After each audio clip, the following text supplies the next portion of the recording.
In the small, windswept town of Windale, nestled between the restless sea and the towering cliffs that seemed to shield it from the rest of the world, lived an old philosopher named Eliot. He was known by many, but truly known by few. His days were mostly spent in the quiet contemplation of life's profound questions, within the confines of his modest, book-laden cottage.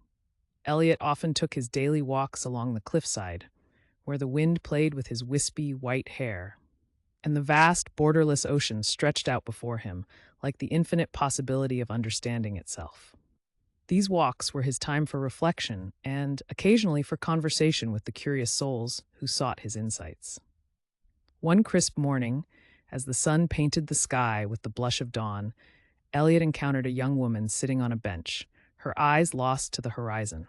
Her name was Clara, and she was grappling with a decision that felt too monumental to bear alone. Clara had recently finished her studies in the city and was at a crossroads between following a lucrative, secure career or pursuing her passion for art, which promised no stability but a potentially greater personal fulfillment. "I find myself paralyzed," Clara admitted to Eliot, her voice barely more than a whisper over the sea's whispers. "On one hand, there's the path everyone expects me to take. On the other, there's what I dream of doing. I fear regret either way." Eliot listened intently, his eyes reflecting a thoughtful storm. "Life," he began, "is an intricate tapestry of choices, and each thread represents a decision, each hue a consequence.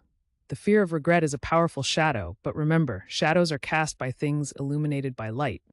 The question is, which light will you choose to follow?" Clara pondered this, watching a gull glide effortlessly overhead, its wings slicing through the chilly air. "But how does one choose wisely, Eliot? How do I know which light leads towards fulfillment?"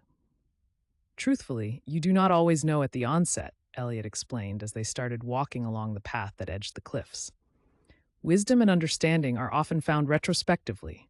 However, the essence of living philosophically is to engage deeply with these choices, to question, and to seek the values that will define your journey."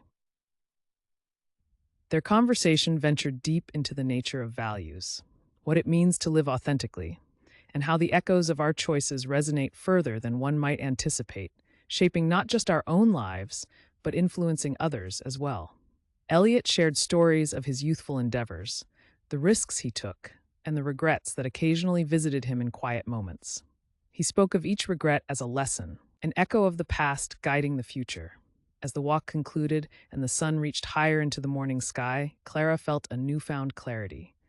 "Eliot, it seems I feared the echo of potential regrets more than the actual choices themselves. I've been listening to everyone's opinions, yet I silenced the most crucial voice, my own." "Remember, Clara, that every choice, including inaction, casts an echo," Eliot said, his eyes alight with the fire of someone who had learned this truth through years of living it. "These echoes can resonate in harmony or discord, but they are yours to create and learn from. Let your reflections today guide the shadows to cast echoes you wish to meet again in the corridors of time." With her heart a little lighter and her mind a bit more determined, Clara stood from the bench, her gaze fixed once more on the horizon. She understood now that whichever path she chose, it would be her echoes she'd face in the end.